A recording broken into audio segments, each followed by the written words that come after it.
Alrighty, guys. Good morning. Welcome to this Friday, August 29th, last trading day of the month.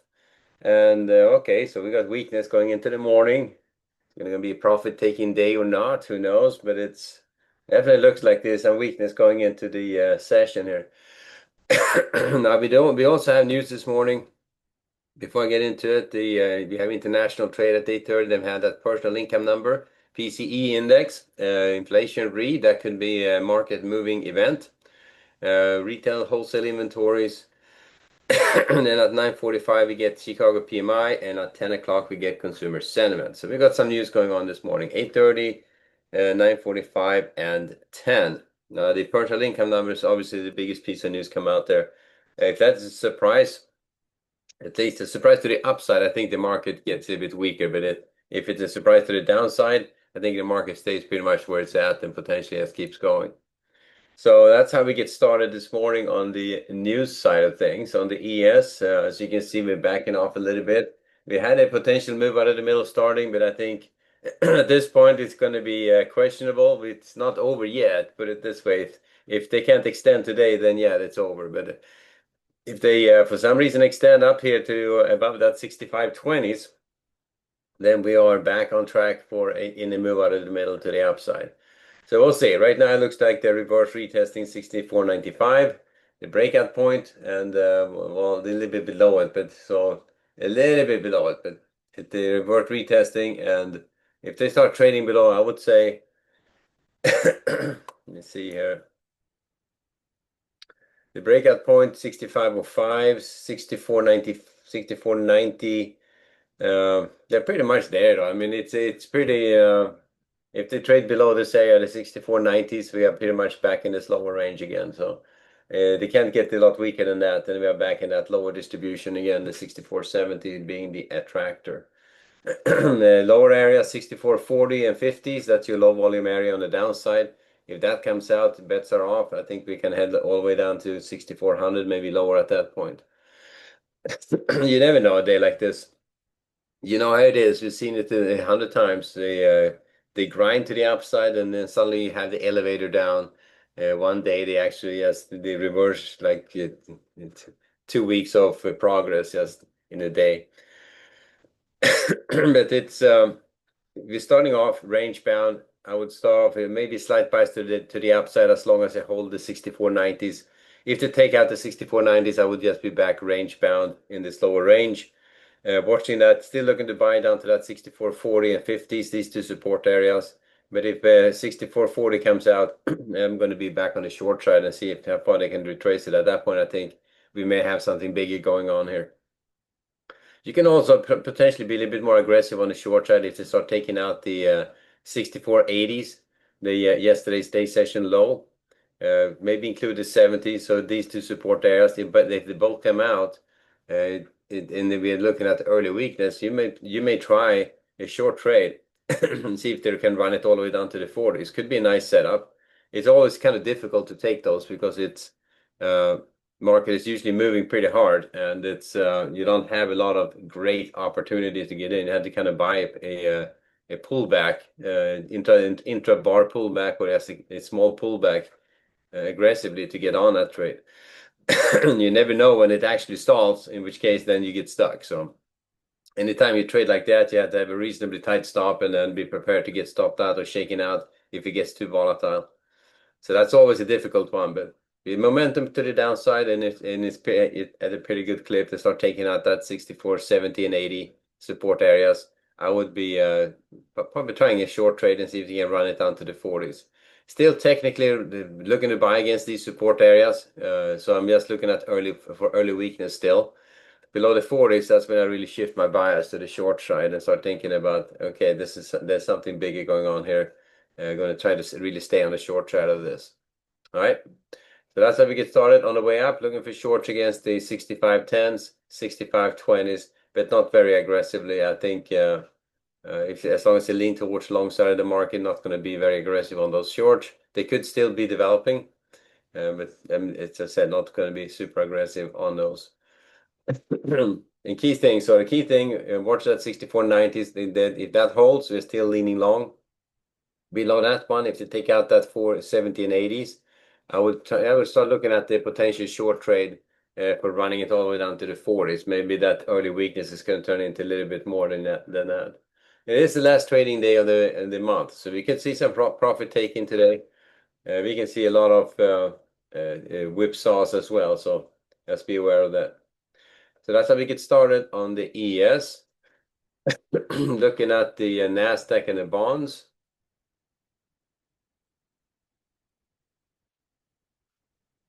So bond market is just, yeah, that's still range bound. That's just boring. So range bound, look to sell strength, 120, 114, 18 to 20, 114, 26s, up to the 115s. Look to buy weakness, 114.10, 114.04, 113.30 to 114s. So looking to buy 3 levels down, looking to sell 3 levels up. And that's pretty much where we are.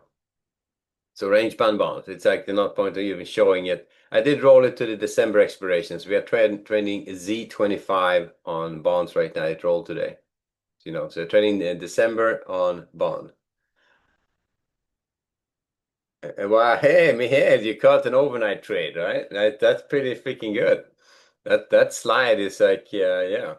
If you manage that, I would not get too aggressive today. Just hold on to what you got. Nothing better than to start off the day with like a little profit. Yeah, that's for sure. That's the hardest part. Uh, you have to hold on to the gains. Overtrading is the recipe of giving everything back to the market. So Nasdaq, also nice move to the downside from the London session, running all the way down here to the 23,600. Yeah, you got the weird schedule. Yeah. I know.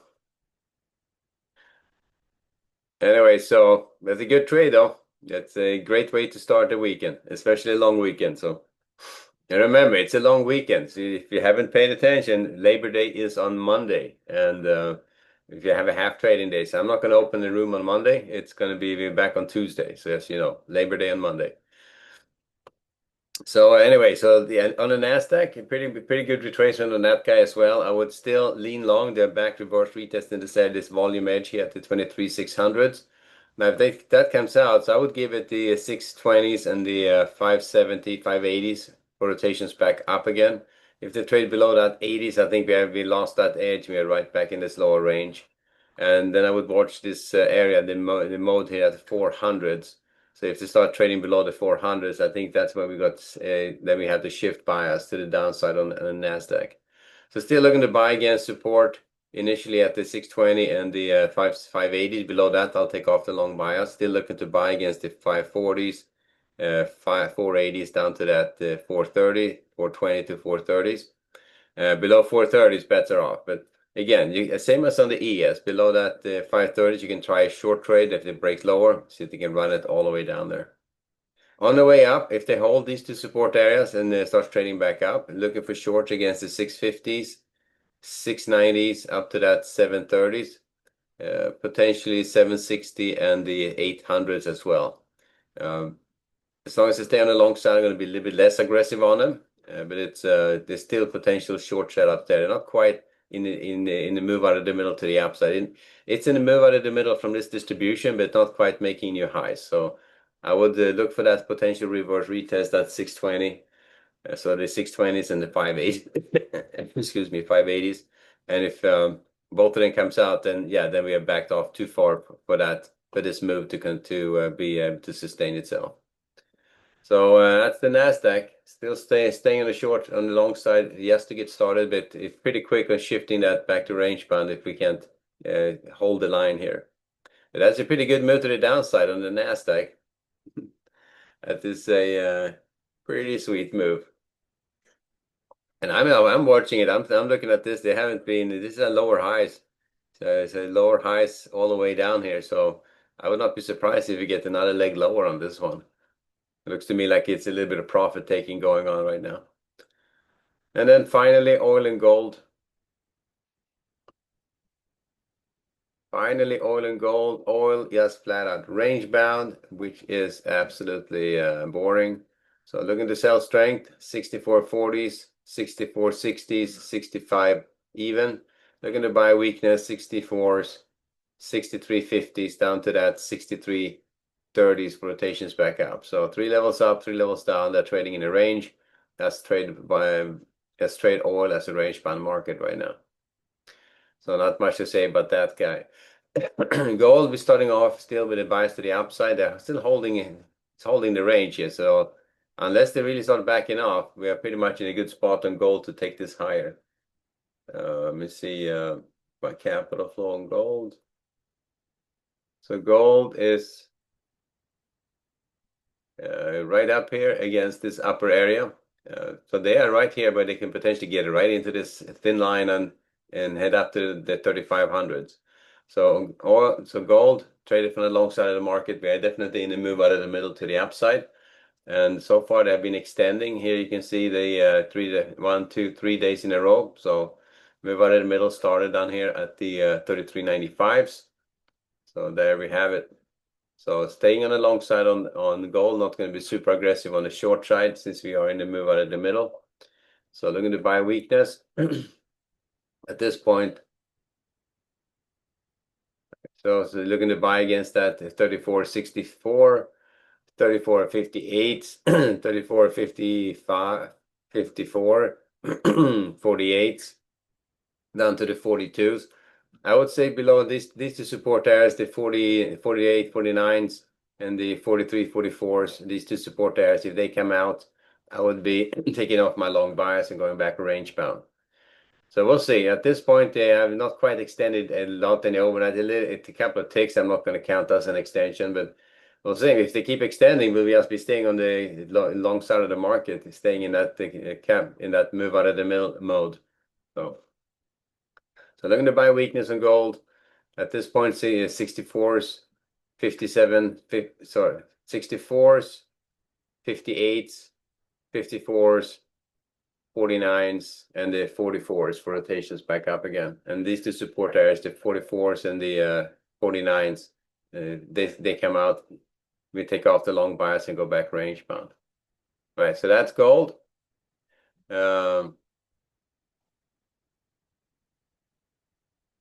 Let's see here. Back to the ES.